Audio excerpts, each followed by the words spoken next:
like two of my closest friends who are very, very good friends have actually experienced horrible encounters and been harassed very badly. तो दोस्तों बात शुरू करते हैं 2003 से, जब बॉलीवुड में एक फिल्म रिलीज हुई थी, नाम था बूम। इस फिल्म में बड़े बड़े सुपरस्टार्स थे, सदी के महानायक अमिताभ बच्चन, गुलशन ग्रोवर, जैकी श्रॉफ, मतलब स्टार इस फिल्म में भरे पड़े थे। इस फिल्म में एक 18 साल की लड़की ने भी डेब्यू किया था, जिसके लिए उसके जिंदगी की पहली बॉलीवुड फिल्म थी। अब जरा सोचो, 18 साल की उम्र में वो भी इतनी बड़ी फिल्म में, जिसमें खुद बिग बी जैसे लेजेंड हो, ये किसी भी न्यू कमर के लिए सपने से कम नहीं होता। मगर अफसोस, इस लड़की के लिए फिल्म ड्रीम नहीं बल्कि नाइटमेयर बन गई। आप लोग डायलॉग्स रिहर्स कर रहे थे या केस प्लस डायलॉग रिहर्स कर रहे थे सर? कुछ तो मिस्ट्री रहने दो। कौन थी वो लड़की, आप तो समझ ही गए होंगे। जी हाँ, मैं बात कर रहा हूँ कटरीना कैफ की। आज तो कटरीना हैप्पी मैरिड लाइफ जी रही हैं, बॉलीवुड के टॉप एक्ट्रेस हैं, लेकिन उनके पास्ट में जो हुआ वो सुनकर आपका दिल दहल जाएगा। इस फिल्म में उनके साथ ऐसा हुआ जो न सिर्फ उनके लिए बल्कि हर उस लड़की के लिए डिस्टर्बिंग है जो इस इंडस्ट्री में अपने सपने को लेकर आती हैं। चलो थोड़ा पीछे चलते हैं। 16 जुलाई 1983 को मोहम्मद कैफ और सुजाना टरकोट के घर एक प्यारी सी बच्ची का जन्म हुआ। नाम रखा गया कटरीना कैफ। लेकिन उनकी लाइफ शुरू से ही आसान नहीं थी। बचपन में ही मम्मी पापा का तलाक हो गया और कटरीना को अपनी माँ और 7 भाई बहनों की जिम्मेदारी उठानी पड़ी। जी हाँ, 7 सिबलिंग्स। इतनी कम उम्र में इतना बड़ा बोझ, सोचो कितना मुश्किल रहा होगा। फिर भी कटरीना ने हार नहीं मानी। टीनेज में उन्हें पहला मॉडलिंग असाइनमेंट मिला और बस वहीं से उन्होंने मॉडलिंग में करियर बनाने का फैसला कर लिया। एक दिन लंदन में एक फैशन शो चल रहा था और वहां बॉलीवुड डायरेक्टर कैजाद गुस्ताख की नज़र कटरीना पर पड़ी। उनकी खूबसूरती देखकर वो हैरान रह गए। उन्हें लगा कि ये लड़की उनकी अगली फिल्म के लिए परफेक्ट है। बिना देर किए कैजाद ने कटरीना को ऑफर दे दिया।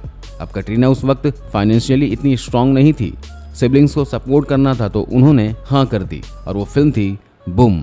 लेकिन दोस्तों, ये फिल्म कोई नॉर्मल बॉलीवुड फिल्म नहीं थी। इसमें कटरीना के साथ कुछ यंग मॉडल्स को भी कास्ट किया गया था और जो सीन डाले गए थे वो किसी भोजपुरी म्यूजिक वीडियो से भी गए गुजरे थे। अरे भोजपुरी वीडियो तो छोड़ो, ये तो उल्लू या अल्ट बालाजी टाइप की वल्गैरिटी वाली फिल्म लग रही थी। और शॉकिंग बात यह है कि कटरीना को ना हिंदी आती थी और ना एक्टिंग का कोई एक्सपीरियंस था। वो तो मॉडल थी, उनका फील्ड ही अलग था। डायरेक्टर को पता था कि कटरीना हिंदी का ह भी नहीं बोल सकती, फिर भी उन्हें कास्ट किया गया। शूटिंग के दौरान कोई हिंदी टीचर तक नहीं रखा गया जो उन्हें लैंग्वेज सिखा सके। तो सवाल ये है कि फिर कास्ट क्यों किया गया? जवाब सिंपल है, उनकी खूबसूरती और जवानी को भुनाना था। और ये सस्तापन सिर्फ कटरीना तक सीमित नहीं था। फिल्म में उनका अपोजिट डबल ट्रिपल उम्र के एक्टर्स थे, गुलशन ग्रोवर, जैकी श्रॉफ और खुद अमिताभ बच्चन। अब ये लोग इस स्क्रिप्ट के लिए तैयार कैसे हुए? अमिताभ का तो फिर भी समझ आता है कि उस वक्त उनकी कंपनी ABCL बुरी तरह फ्लॉप हो गई थी, फाइनेंशियल क्राइसिस चल रहा था, तो शायद मजबूरी में हाँ कर दी हो। लेकिन जैकी और गुलशन, और सबसे अजीब बात कि जैकी की वाइफ आयशा इस फिल्म की प्रोड्यूसर थी। मतलब जैकी ने न सिर्फ इसमें एक्टिंग की बल्कि इसे प्रोड्यूस भी किया।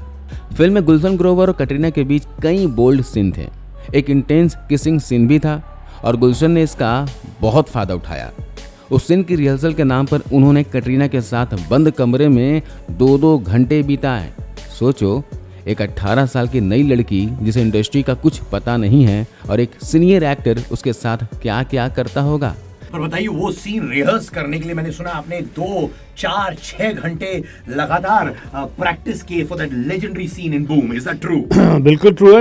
और सबसे शॉकिंग बात कि ये सब अमिताभ बच्चन ने देखा, लेकिन रोकने की बजाय वो तालियां बजाने लगे। जी हाँ, ये बात खुद गुलशन ने एक इंटरव्यू में कही थी। पर बताइए, मैंने सुना जब आप लोग किस सीन रिहर्स कर रहे थे, बच्चन साहब घुस गए थे और आप एम्बैरेस हो गए थे, ऐसा कुछ हुआ था सर?